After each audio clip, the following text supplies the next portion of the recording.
तुरंत mind click हुआ कि मैं मैडम ये गुठली और इसके छिलके कचरा दान फेंक।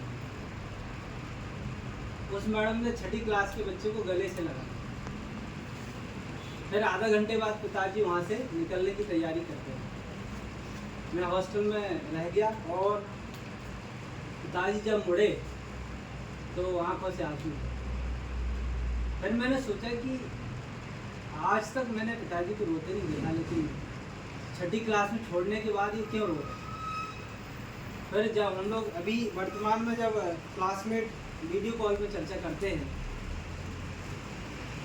कि यार हमारे जो पेरेंट्स थे कितने क्रूर रहे होंगे उस समय।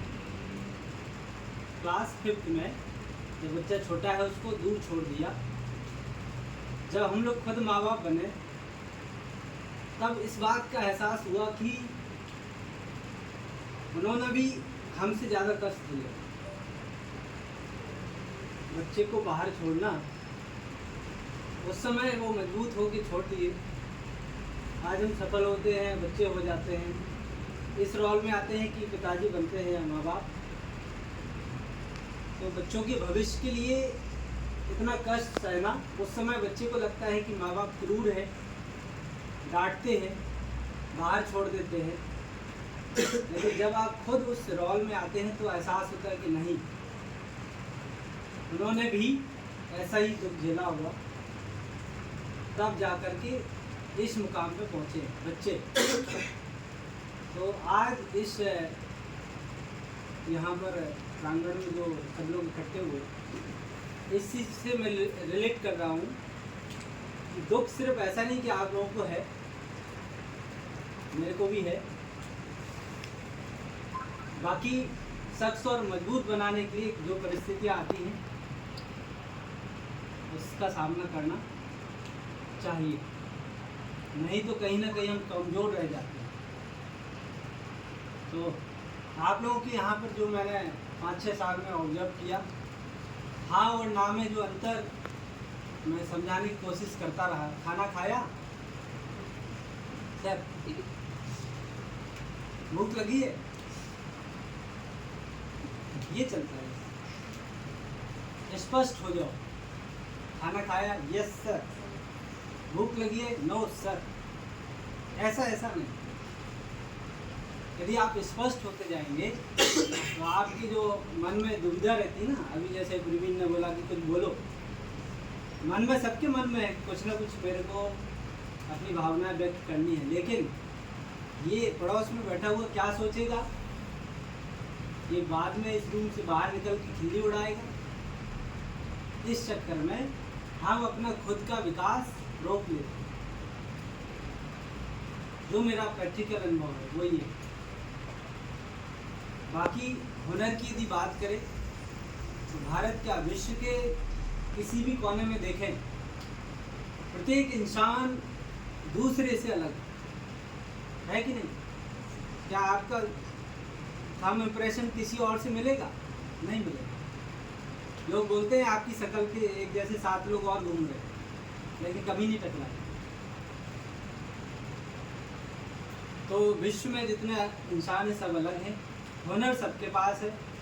यहाँ पर भी मैंने तराशने की कोशिश की और अब मैं जहाँ जाऊँगा वहाँ पर भी बच्चों की तादाद काफ़ी है। यहाँ पर टीम कलेक्ट करनी पड़ती थी, वहाँ हो सकता है टीम को सिलेक्ट करना पड़े, लेकिन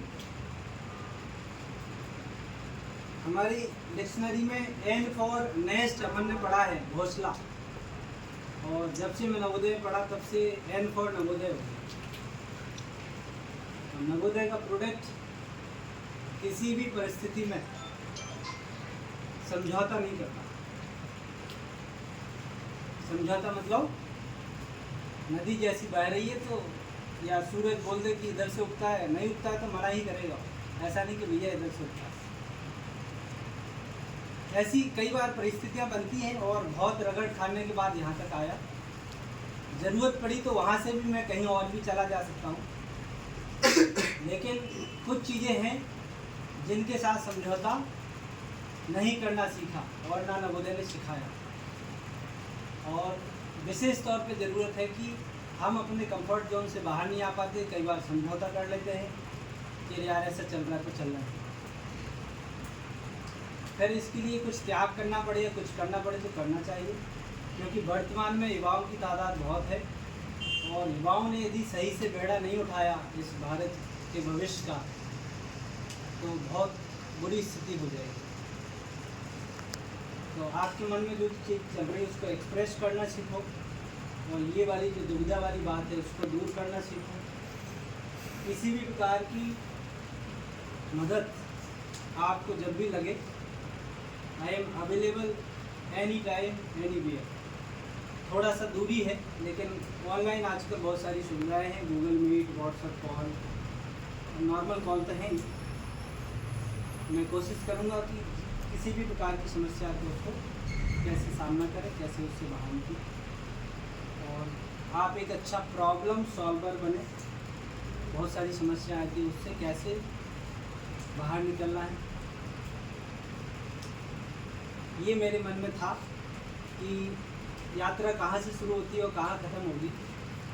बाकी यात्रा का मूल सार मैंने जो समझाने की कोशिश करी वो ये है कि दुख हो रहा है लेकिन कुछ समझौते मैं नहीं कर सकता। शासन के द्वारा इतनी सैलरी मिलती है, यदि रात दिन काम भी किया जाए तो भी कम।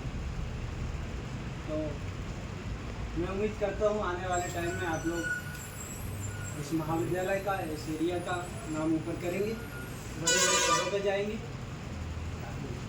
तब जाकर के मुझे एहसास होगा कि मैंने कुछ काम किया और आप लोग सफल हुए। आप सभी ने छुट्टी के दिन समय निकाल के यहाँ पर आए, समय दिया, मुझे मेरी बात रखने का मौका दिया। आप सबका तहे दिल से बहुत धन्यवाद।